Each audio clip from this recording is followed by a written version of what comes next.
I guess one of the things that, or one of the terms that I've been associated with is this marginal gains idea. It's something that I came up with a few years ago in order to try and describe what was then more of a philosophy than an actual tangible, it's this, this, this and this. And basically the idea was pretty simple.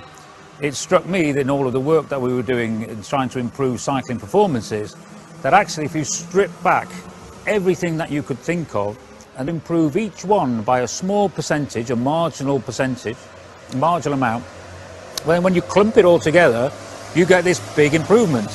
So I think back in maybe around 2004, after the Athens Games, we started to think about these ideas.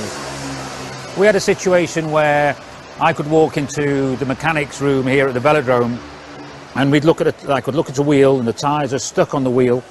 And if the tyre wasn't quite straight, I would say to the mechanic, actually, you know, guys, hey, listen, I don't think this tyre's stuck absolutely straight here. It might not, you know, the rolling resistance might not be quite right. And the answer I used to get is, Dave, you're not a mechanic. That's our job. You can leave that to me, thanks very much. Which, of course, is highly ineffective in a team where we're trying to all improve. Having worked on this idea of marginal gains and where can we make little improvements and who can find what, if I now went into the mechanics room and I said the same thing, hey guys, listen, this tyre's not stuck on straight, what do you think? I'm absolutely convinced that the answer I would now get is, oh, cheers, Dave. Thanks for pointing it out. Yeah, brilliant, thanks very much. I'm going to put that right, brilliant. Because we're in the right mindset. We're looking for little things collectively all the time that's going to make us improve. We're open-minded to it. We're open-minded to new ideas. We don't see it as somebody scrutinizing an area. We don't see it as criticism of me not doing something I'm meant to be doing. And that's the kind of philosophy that we wanted to develop. When we then actually think about what do marginal gains look like, I think that some of the relevant things that, you know, that spring to mind. In the Tour de France, we race for 21 days and Bradley and the team will stay in a different hotel for 21 consecutive nights. We don't know what kind of beds they're going to be sleeping in. We don't know what kind of pillows they're going to get. And when you think about it, their posture will change and they'll be sleeping in a different position with a different pillow every single night. For a highly trained athlete who's racing 6 hours a day, you couldn't think of a worse way of going about it. So what we now do, we created our own bedding, which was made for each individual athlete, their length, their weight, how they sleep, their posture. We have a team that goes ahead of the race. They clear out each hotel room, they take the beds out, and we put our own beds in with the same pillow.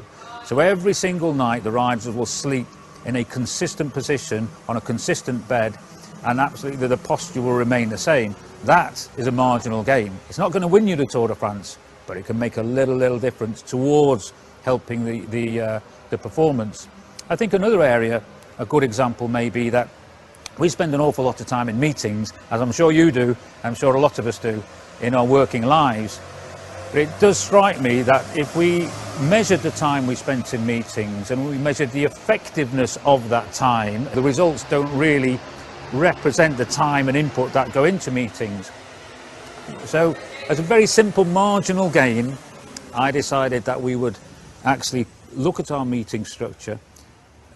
We have the same now, exactly the same format for agendas. We have the same format for minute taking. We have the same format for following up on actions.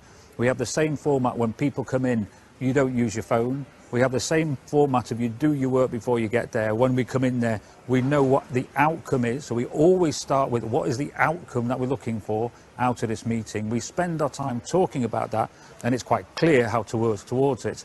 And I think that we moved from ineffective meetings to what are now very effective, productive meetings where people come in ready, they're prepared, they can read the minutes because they know how it works, and they can read the minutes of any meeting that's gone in the team in any different area, and immediately it makes sense to them.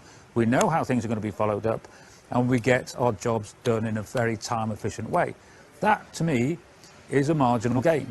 So I think there's two examples there of maybe the mindset that we try and put to work to make things better.